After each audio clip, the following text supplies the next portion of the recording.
Let's talk about the kids. Let's talk about the future. Let's do it. Take one. So now I can just think of everything in quotes. Yeah. And, Y'all are good. Amazing. Well, Matt, thank you so much for having us here in your studio. It's like super, super nice. Got like so many like artifacts all around from the music space. Dog toys. We got. Don't get rid of that. I love it. But yeah, I would love to like start off just by like having a conversation about like kind of your first memories of getting into music. Like for instance, like do you remember like a first song that really stood out to you when you were growing up and anything like along those lines? Well, luckily I had two older brothers, and they were turning me on to records and stuff. And, you know, I grew up in the 60s, so, you know, we had vinyl records and we had singles. Mm-hmm. So you'd buy a 45 record and it had a little hole in it and you put it on the Yeah. So you could buy one at a time, and that was, you know, the cheapest way to get music. And, you know, obviously in the mid-60s, the big thing was the British invasion. You know, the Beatles came to America. And they performed on a show called The Ed Sullivan Show, which was like the TV show that all families would sit down after dinner. And it's like The Ed Sullivan Show. It was the variety show, and they would have like, you know, musical performance and some famous actors and stuff like that. And I remember the Beatles were coming on, and everybody was talking about it. You know, it was, and I was a 5-year-old kid sitting in front of the TV, and they came on, and it was just captivating, you know. That, I mean, to this day, you can see that footage, and you understand why it became such a phenomenon. Right. These 4 guys from Liverpool, England, coming to America and basically took over, and that was pretty much it for me. Do you remember what that song was, like when you were like first watching them like on TV? Like, do you remember like what song they were performing or anything like specifically that kind of stood out to you at that time, even at the young age of 5? Well, I just gotten the 45 for I Want to Hold Your Hand. And I believe they played I Feel Fine, which was not the first time they played on the Ed Sullivan Show. They did 3 performances, and I was a little bit young the first time they played on. I was like 4 years old, so I wouldn't have really. But I was about 5, almost 6 years old when I saw the 3rd performance. And it was I Feel Fine, and then I got the single for I Want to Hold Your Hand, and that was pretty much it, you know. And then after that, my mom, I kept bugging her for a little drum set, and I got this little kid's drum set for Christmas, and started banging around on that thing, and I love it. Yeah. So moving into like, so there was like your, you know, first influence in music or like song wise was like the Beatles and watching them on TV, seeing their visuals, seeing them collectively as a group, and just like all working together harmoniously and like figuring out who they are. Do you remember like any like your first artist that you really started kind of connecting with? I feel like a lot of people go through like stages where they find this like first artist inside and outside of music that they're kind of like captivated by. I was wondering if maybe there was someone like that for you as you're growing up through your like adolescent years. Yeah, well, Ringo, the drummer, you know, the whole package that came with Ringo was the way he looked up there playing. That was the thing that really, he was like almost like a animated character, not real. But that was pretty much it for me. He was the full picture of what I wanted to be, I felt at the time. And to this day, I really still do emulate him in a lot of, want to be like him. Yeah, they call it, what's it, transmutation, when you like, you'll see something else, and then you'll like want to conform kind of to that, where like, I used to like love basketball and I'd pretend to be my favorite player, or like, you know, you like remember seeing Ringo and then getting behind the drum set, and like the first person that you're kind of like pulling your energy from is like all the stuff or all the ambiance that you captivated when watching him. That's right. And then, you know, obviously right after the Beatles, along came the Rolling Stones. Right. And they were sort of this rebellious rock and roll band that was, I would say, in the same sense, the way sort of like harder music is against pop music today. They were like the rebellious version of the Beatles. Right. I guess the Beatles would be considered a pop rock band, and the Stones were more dangerous, I guess. And then came Jimi Hendrix and Led Zeppelin.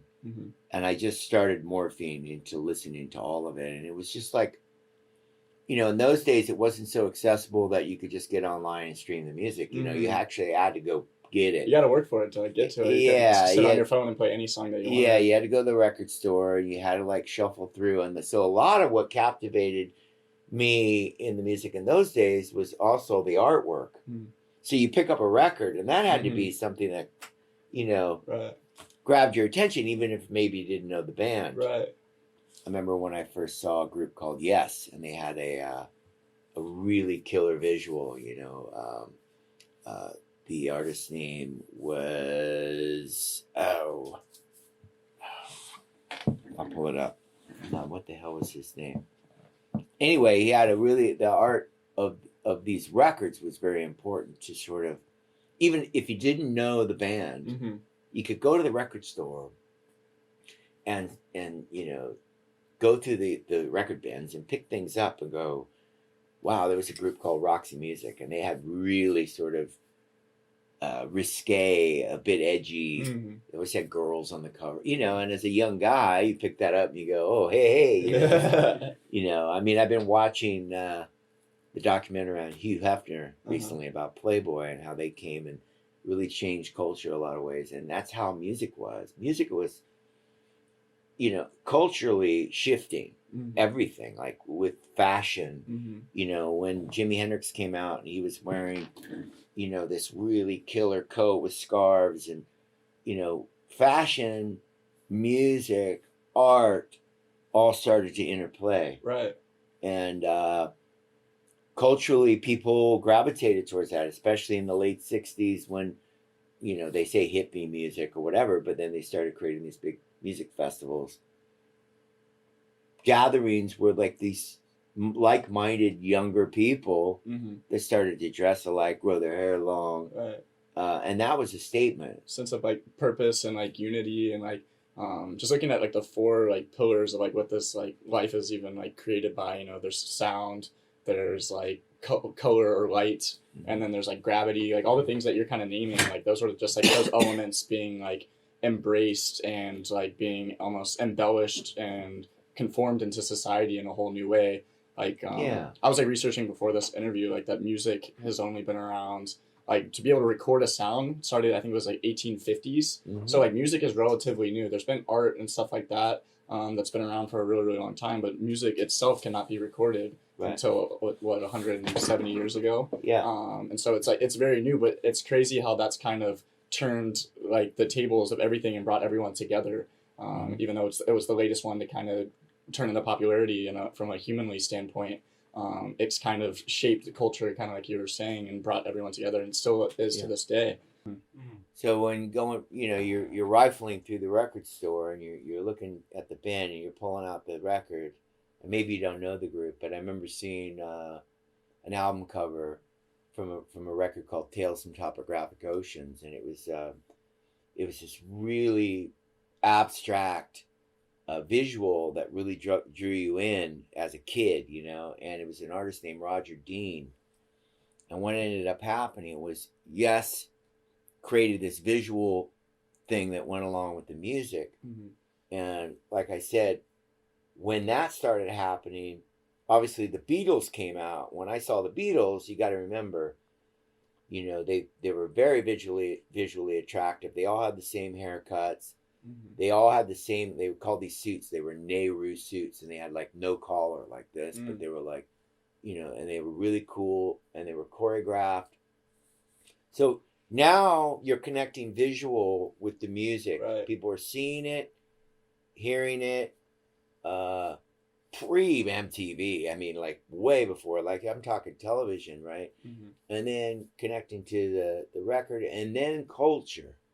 So people started, trying to emulate that rock star, and that rock star was tied into fashion when it came to people like David Bowie, Jimi Hendrix, T-Rex, all the different artists that started bringing like this big movement.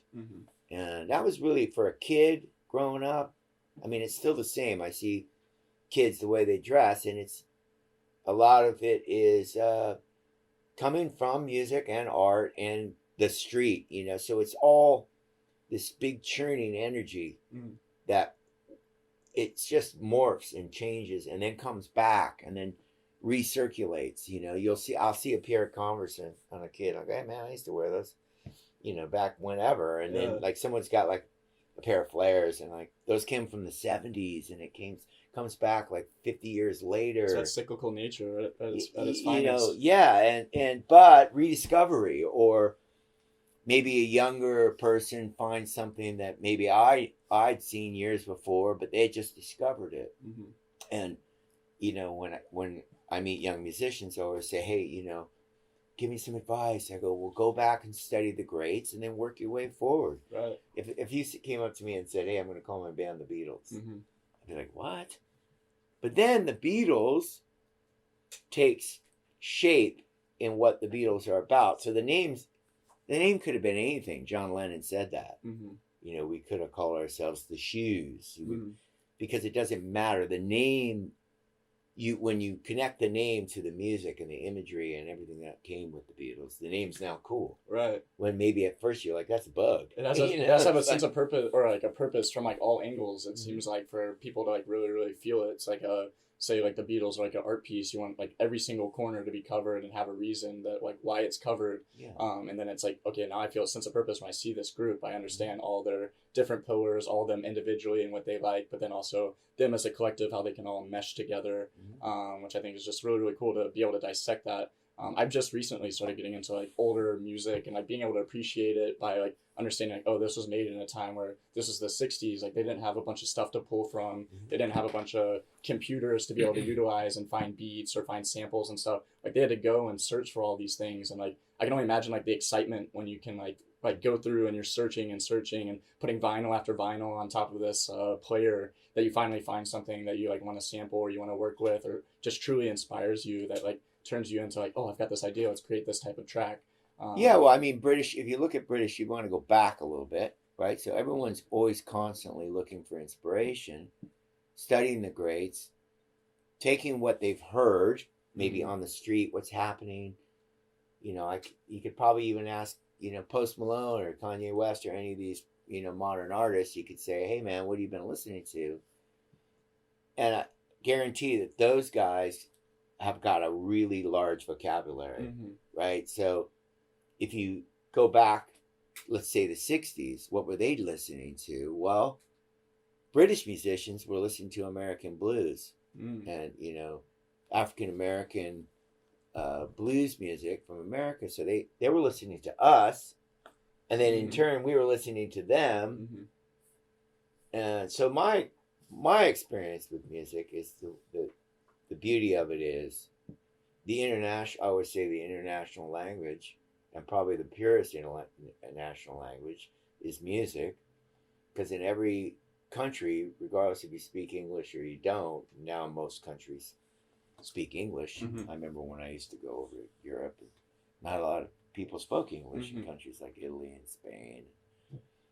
I feel like also like right? it's so cool to be like sitting like even like like when I tell you why I like the Beatles, you can get a good sense of like what I see in myself. Like if you're telling me like you're looking at this specific art piece and you're telling me all the reasons why you like this specific art piece, I'm learning actually about the art piece and different ways to look at it. But I'm also looking at your perspective and being able to learn more about you and kind of how you see the world. Like you're looking at it and you're telling me, oh, I like these specific colors or yada yada yada. And if I'm taking that in, I can really like, I don't know, be able to absorb more of like who Matt Sorum is and how I can kind of connect with you like further on down. Like I know you like these colors, I know you like these styles, or I know what you don't like, or what really, really stands out to you.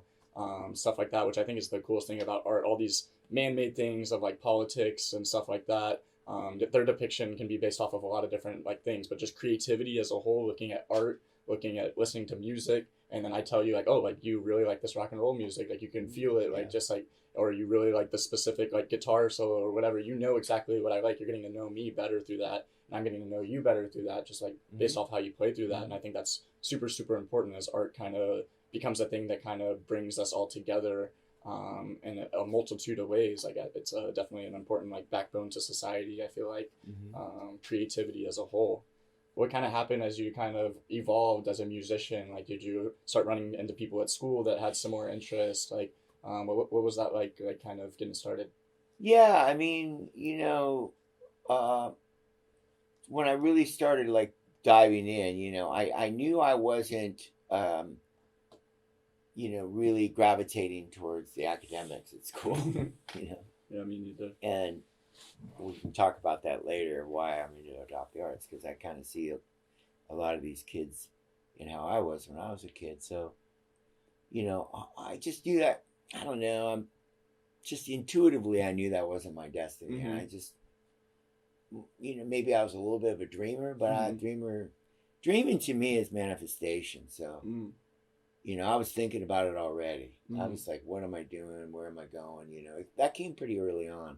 And that was because of music. And thank God for that. Right.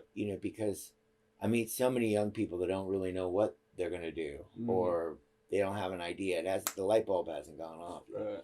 But that happened for me pretty early on. And, I started putting bands together when I was pretty young. I had my first band in elementary school. Wow. We were called Liquid Earth. Oh, wow. And we all like dressed in like Hawaiian shirts, and we played like, it wasn't surf music, but it was, kind of like the music of the day in the late 60s. And, would you say it was like wavy in a sense, like Liquid Earth? I just think of it just like well, ocean. I grew up near the beach, so that just kind of became part of the. And there you go again, like culture, fashion is kind of what we were like. We wore like these hang 10 shirts where they had like these 2 feet on them. I don't know if you've ever seen those. They might have come back now. But that, and then we had Hawaiian shirts, but we dressed kind of in a uniform. And I remember playing the talent show. And then, once I got into junior high school, I started a band called Prophecy. And I found this guitar player guy. He was an African American guy, and at the time Hendrix was becoming like this massive, artist, and he happened to be an amazing guitar player. Not that he reminded me of Hendrix because he was black, but he just ended up being the guy that we connected, and we started a band and started playing all the parties and around town, and then I started sneaking up to Hollywood when I was pretty young. I was 14 years old. Wow. My buddy, the band guys were guys I was in the band with were a little bit older than me, and they had cars and stuff. Wow. I couldn't drive. Opened you up to a whole new world. But I was drumming in this band when I was 14 and coming up here and sneaking out and telling my mom I was going to my buddy's for a slumber party or something. Like just nearby and like, hopping in the car. It's only 2 hours south of here where I grew up, so we'd come up here and play, and that was so now we're in the mid-70s.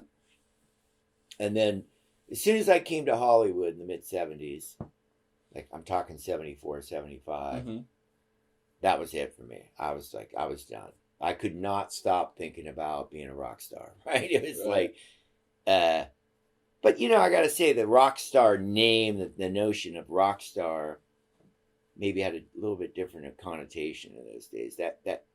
That represented being a true musician. Just from within, like who you were, how you kind of like carried yourself. It was like... It's like no social media, like show you being a rock star. You literally just walked down the street and you just had this, like, thing inside you. It was like feeling, that feeling of,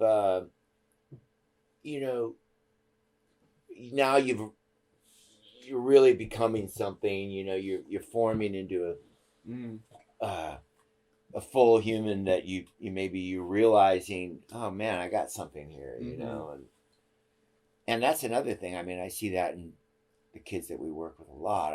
I see them, the little heads are moving in there. There's little stuff going on there, and we did this art competition one time for this coffee bean. It was like kids drew art, and the winners.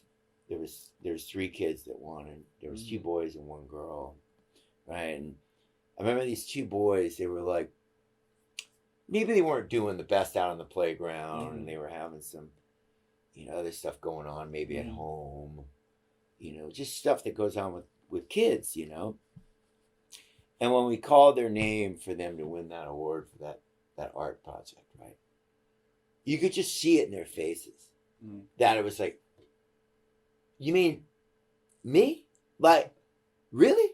Like, like they just couldn't believe it. And there was that moment where they were like validated, right? Which is so huge for any human. Sense of purpose. I mean, I don't care how old you are, but when you're a kid, all of a sudden your sense of purpose goes from like, I don't even know what I'm doing. Am I any good? What, you know, maybe something's going on at home where they're like saying stuff that they shouldn't be saying to their kid. Who knows? But the reality is, when it comes down to music, art, the stuff that we're doing with Adopt the Arts, that's giving these kids the opportunity to excel. And it doesn't mean maybe they don't become a musician in their professional life later on. They don't become an artist, but they become a human being, and it's like life skills stuff. It's like, all right, I can do this, right? And that's really the lessons that we're giving these kids through these programs. You know, I think that people need to understand that it's so important on so many levels, and it just doesn't have to do with them going into a little fun time. Because there's sort of this notion with the adults of the world that this is an extracurricular activity that maybe isn't necessary. We should just pummel our kids with test scores. You will learn. Systematic approach.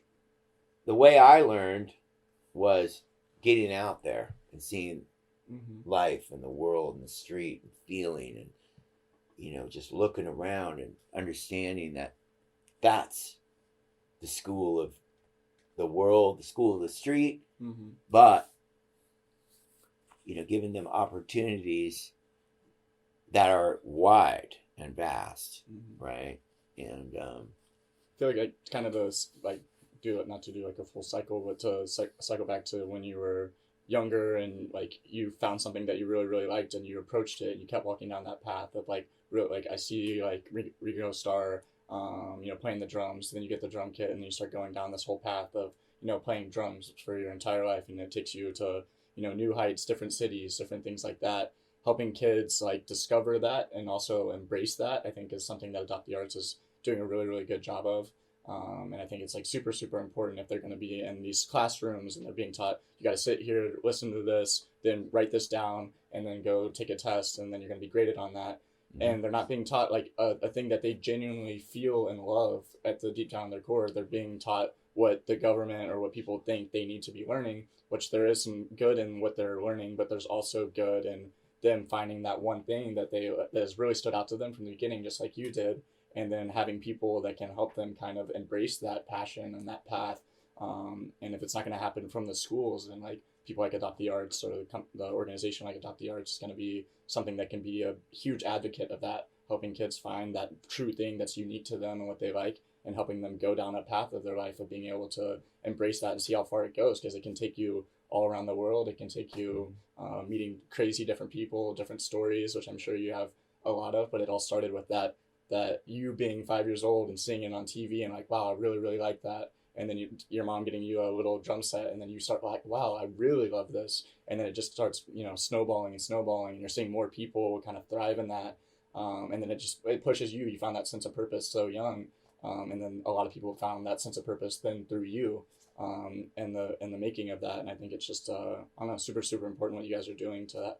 Like, I want a whole society of like 7 billion kids that know exactly what they love and walking down a path of, you know, just living a life of happiness and finding influence and inspiration and everything that they see, and then implementing it into the arts so it brings more people together. And that's exactly what you guys have been doing, which is just like very applaudable. I really, really like, I love it so much. You know, so through that whole journey, right, here I am, somehow found this instrument, right, which got me through these turbulent times in my childhood. You know, obviously I had, you know, came from a divorced family, which is a lot of kids, right? The music lifted me up in a lot of different ways. It was like, okay, I'm going through stuff I don't really know how to communicate.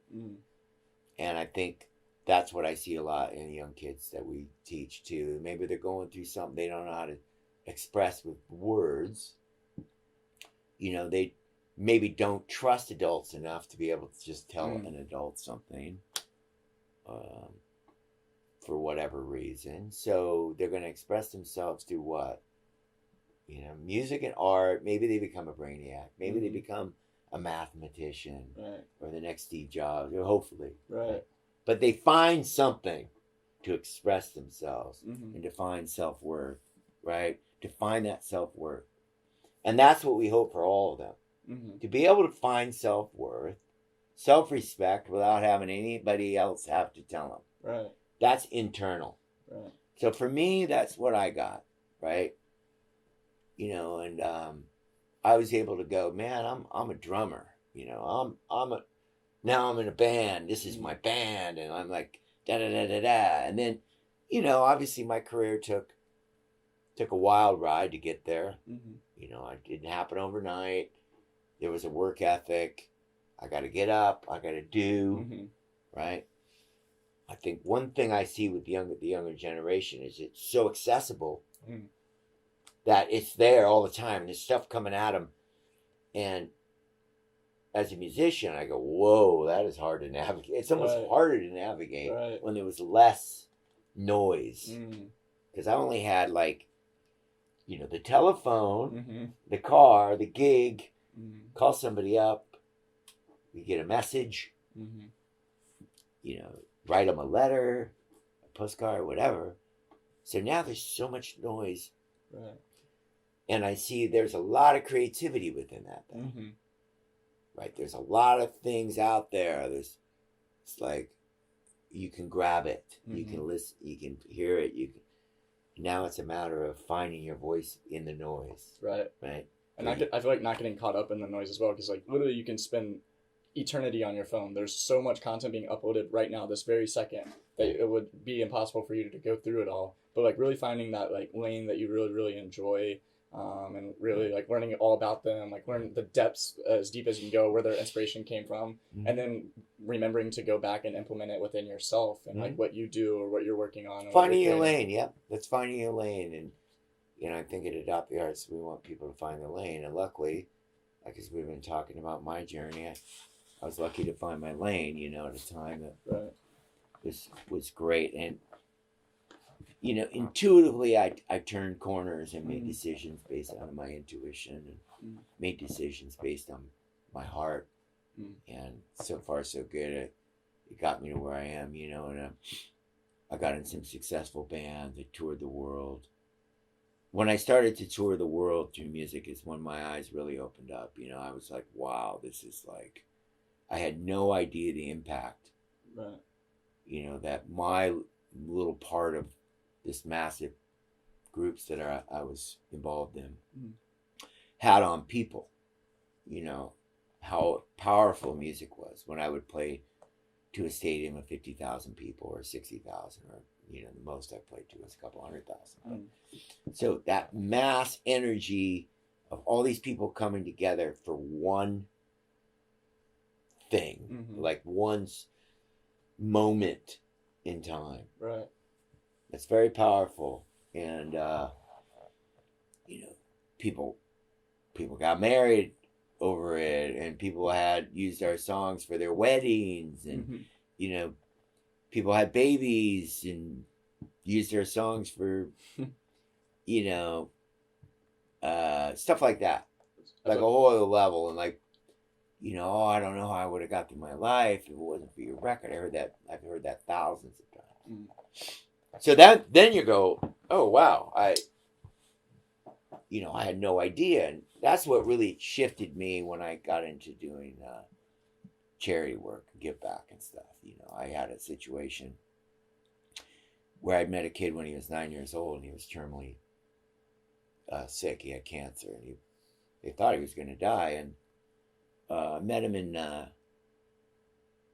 about 91 with a thing called Make-A-Wish Foundation. He came backstage, and I took his photograph with him. And it was always hard to do, because we would do that and go out and meet these kids that were terminally ill. And you're never going to see most of them again. And their last wish was to go see my band, and that's what they wanted.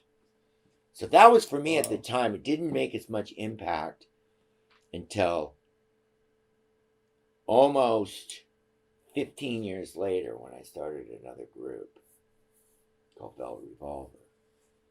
I get a message.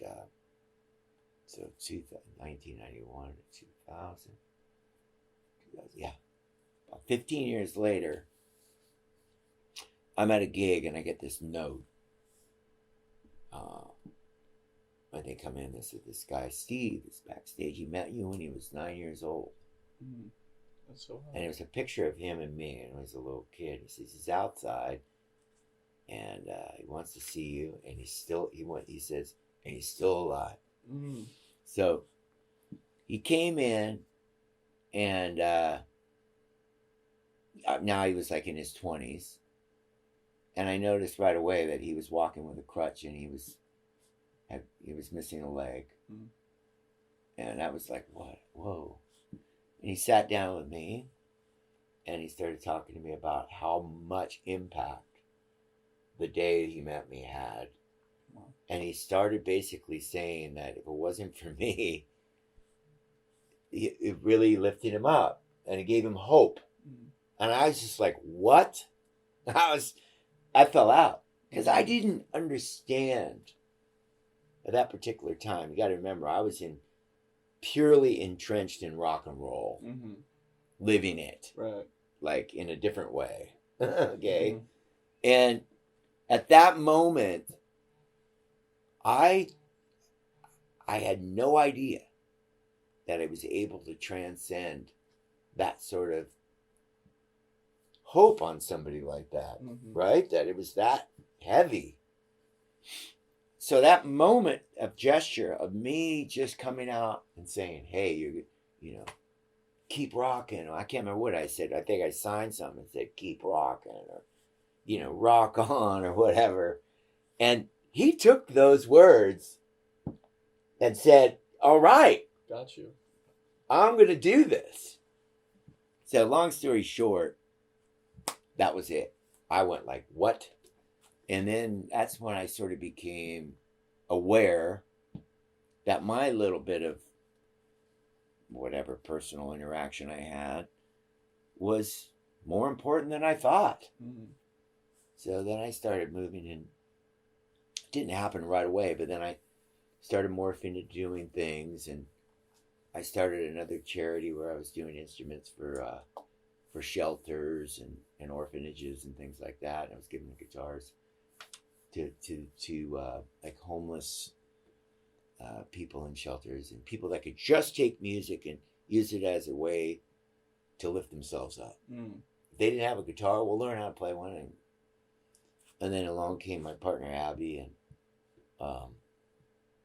I was on my way to Haiti. I had a bunch of guitars. I was going to go down after the earthquake, and I was just basically, it was a gesture of like, I know that everything in your world is ruined. Like your house is gone. Maybe you don't have shelter right now, but here's a guitar. Mm. You know, because for me, I've gone through many emotional hills and valleys in my life, but one thing I can always gravitate towards if I'm feeling really down is music. Mm. Wow. Right? As a way to lift yourself back up, or it's always a good chance to write a good song. Mm-hmm. So I'm feeling really bad. I don't know what to do, except for I'm going to write a piece of music, and that's going to make me feel better, because I could take my internal feelings and get them out that way. Right. So that's how I ended up in Adopt the Arts. That's awesome. And that was sort of a progression of, once again, finding the way. Mm-hmm. Right. That sense of purpose, whenever you're like, it could be the worst of the worst, but if you can still connect with something outside of yourself and like create something out of that, and then like that end result of like just connecting with like whoever is around you at that moment and hearing that song that you created based off of that feeling, or whatever it may have been. I think it's like a really, really good way to heal, or a really good way to have a better understanding, because you're creating something based off of that sad feeling. And then people are then like maybe connecting with it in a way where it's like, oh, wow, I'm not the only one that's feeling this way, just based off of that art that you decided to create, or that song that you decided to create, which is just so important. It allows you to connect with other people, but also, more importantly, you connect with yourself in a new way, because like, you sit back and make that song and listen to it. You're like, wow, like, I feel like I know myself better. I feel like I don't know, had something to kind of escape to, but where I ended up escaping to was a clearer mind on the subject. Which is just really, really special. Some almost magical about this world, which I really, really like. But I appreciate you sharing that whole story. It was really, really crazy. Have you talked to that kid since? Yeah. Yep, I do. I talked to him. Wow. And he's been instrumental in, like I said, this progression for me. You know, little tidbits of life that, you know, take you down a different road or whatever. He was very instrumental in that. So we stayed in touch, and he always comes if I'm on tour, he'll come see me. He's down near Indiana. I think he's in like right, Indiana, Chicago area. So he'll come out to shows and stuff. That's awesome. And but yeah, I mean, as I started to get more and more into this thing, you know, like I like to consider myself a little bit of an activist because, you know, people say, well, what are you guys doing with Adopt the Arts? I say, well, you know, we got 2 schools, right, which I'd like to have 200 schools. Right.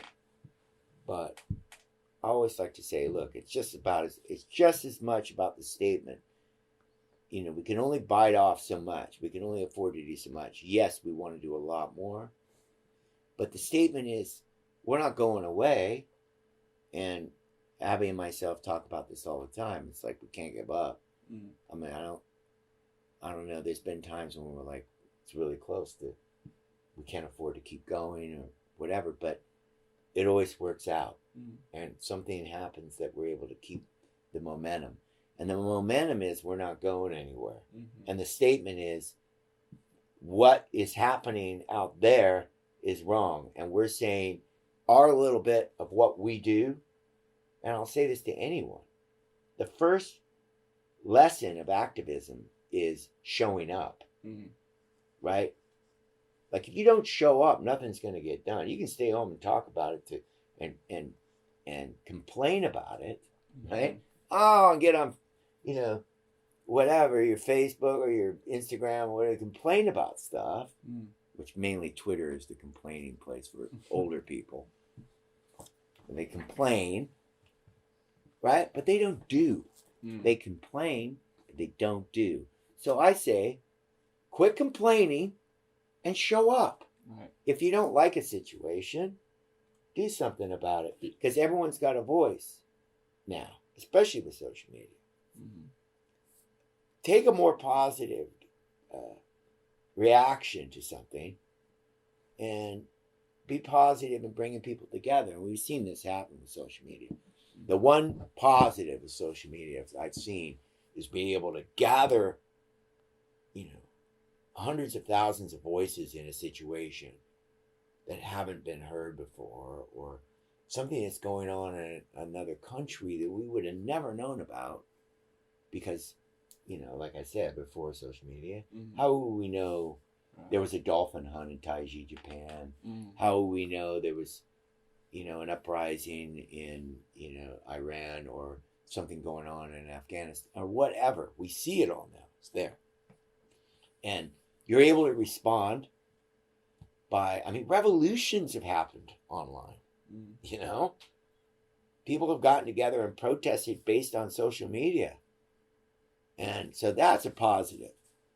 You know, there's always going to be a good and a bad in every, you know, in the world. There's always going to be bad and then the good. And the good, the beauty of what I'm seeing happening with the younger generation is that there was a time when the charitable community was more anonymous, right? Like, okay, I'm going to give my money, but I don't want my name attached. And now I see the younger generation going, no. We all need to do good. No single-use plastic. Knock it off, the plastic bottle. Stuff like that, right? And it's happening. Plastics are being outlawed. Straws. Why? Because people are going, enough. No more bullwhips for the elephants. We've had it. Ban it. Done. We continue the process and continue saying, we've had enough of this, right? Whatever you want to say about politics, you got to show up. You got to vote. Just go from point A to point B, put your name on the dotted line and walk. But you got to show up. And that's what I've learned through this process because, man, it's crazy. When we started this, Abby calls me and says, we got to go downtown. We're going to talk to the school board. And that's how it started, We just went, hey, man, no. And we were like, no. And they're like, what do you mean? Who are you? I'm here to tell you that, no, it's just not cool what you guys are doing. As far as what can be done, we're all capable, right? And that's the beauty of it. In America, we've got a real problem here because the public school system is sort of like they're over there and we're over here. There's a divide, and the divide is the same as it's always been. Race and money. We got money, we're going to put our kid over here at the private school. Private education for K through 6 over here at this private school, $30,000 a year for a child. Who can afford that? That's a lot of dough for a kid, right, to go to school. Now, the state of California spends about $7,000 of your tax dollars on a child in public education. That used to come from property taxes in the neighborhood, right? And then, but the greatest problem of all is the penal system, the privately owned prisons in America. $65 billion a year spent on privatized prison systems based on race, undereducated, under the poverty line, and then the big problem, drugs. But the amount of money we spend on privatized system, prison, is twice as much as one child in private school. We're spending $55,000 to $60,000 per prisoner a year annually. Okay? So the math isn't, the sustainability of that is off. Yeah. Right? Now, this is the battle we need to fight. And we say, look, we've had it with this. It's going to be no more racial divide between the upper class, whites mainly, being able to put their kid in a private school when the rest of the kids suffer. Right? And I can't say they're suffering at our schools because that's what we're here for. But we need to get the sustainability of this right. We need to make changes because psychologically, these kids don't have a chance if they aren't given the tools to not end up in another system that down the line is going to cost the taxpayer 5 to 6 times more than if they would have invested early on. It's like any community that you see when they're bringing in art and they're doing NoHo and they're bringing in art, they're sustaining the community. It's lifting. The real estate is now becoming viable. Because why? Because they brought projects there. They're going to bring the community up. They're going to bring in restaurants and things. Look what they're doing to Detroit.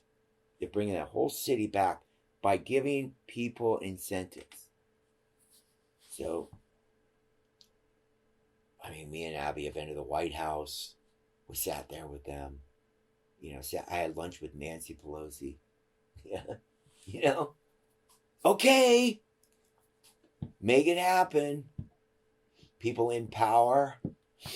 And then we, went up to Capitol here in California. But they're talking community, sustainability, People ask me, I've talked to real estate agents. I say, let me ask you a question. When people want to buy a house and they have a family, maybe they're getting ready to have a couple of kids, what's the first question they ask? You know what it would be? What is it? What's the schools like in the neighborhood? What's the crime like in the neighborhood? First two questions. Education, crime. It's important. Yeah. I'm getting happy, right? Yeah, I feel like the complaining is like the cheapest form of like activism that there possibly could be. Like actually being able to like know exactly what you want to do and what you want to talk about, and even going down that path as you and Abby have done is super super important. And it's showing that it does make an impact. Not only does it make an impact on the 700 kids that you guys are teaching now, but probably a lot of the people there. Each of those 700 kids is going to go a different direction, and they're going to talk to a multitude of so many different people throughout their lifetime, and it can have such an impact, just not just today, but throughout their entire life. But I just think that it's the more that you can do to like one. I think more people just need to know about these like statistics, like the fact that we're more so investing more into criminals than kids at the beginning of their stages of their life. Seems like a little bit, I don't know, seems a little lopsided. You would think that it would be kind of switched around. Like the way that like the money would be dispersed out and stuff like that, because in a sense you're very very right. Like if you can find that escape, that thing that you really really enjoy and are passionate about, and stick with that, you're not going to stick with other things that maybe you'll get passionate about that aren't necessarily down the right path. But I think that that's I don't know, it's just super super important, starting with the seed of like when you're born, and then as you grow up 3, 4, 5 years old and you're going into school. It's just so important to be able to find who you are and move forward with that, so you stay with that your entire life. Because if you don't, right now there's 700,000 kids in America or in LA alone that aren't being taught how to be creative or express themselves. Like they're just being taught how to be inside of a system. Yeah. And it's like why? Like there needs to be That's right. some And sort of fix there.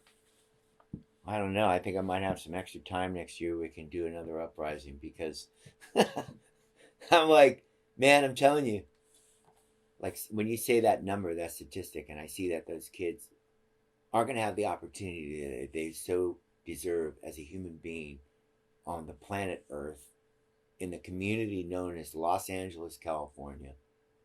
And I said this to the superintendent of schools. This is the entertainment capital of the world. The world is watching. Okay, I don't care if it's coming from Netflix down the street or Showtime or any other thing they create here. Let's go knock on their door, Netflix, and say, you guys, you should be sustaining and helping nurture. But a lot of people are so inside their own little bubble that a lot of times they can't burst out and be able to understand that it's about all of us. And, so you just try to give them the information and statistically what's going on and hope that they will understand that they need to research who they're going to vote for and see what's going to happen as far as getting some of these numbers shifted, right? You could Google it.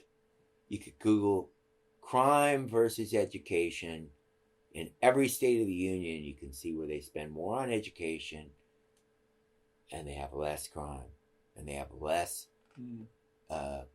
prison system, and every state in the country, it's all written, the numbers are there. It's pretty simple, straightforward information that makes perfect sense, right? And it's what we try to do at Adopt the Arts, like I said, in our way that is growing organically, and the word's getting out that way and through things like this, that we can't do it all. We need more people to understand that you can do too. Even if it's not with Adopt the Arts, you can go out and do what you can do to inspire other people. Mm-hmm. If you have a kid at the school and you see that stuff's not going on there, that maybe it's, call the booster club and let's work on getting another program for them, even if it's not us. Mm-hmm. Just make sure, that your stuff that you think about is something that you can voice your opinion on, right? Mm-hmm. Yeah. Like they just need more understanding of the where we're at, and then understanding of what they can do to like fix it as like small as it can be, like starting just like for one, volunteering your time, or I don't know, just volunteering on trying to figure out a way to teach people how to be creative, or whatever it may be. There's so many different elements that you can do to really add something to fixing this problem. And I'm like just like super passionate about the internet myself, and I feel like there's a lot of people taking in a lot of stuff within the internet. But you know, the more people that are sharing their creativity, how they can even get started, that might open up a lot of doors. A lot of these kids aren't being taught inside the schools, but they do have access to the internet and access to all these specific like tools that are around them that can be used to just be entertained, or also, you know, teach yourself something.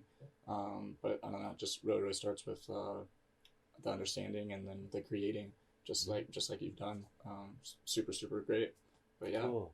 I really appreciate your time. This is thank you for doing it, man. Yeah, thanks for having us. This place is awesome. I love it every time. It's got this like, amazing like Zen vibe to it, kind of garden and everything. Yeah, it's amazing.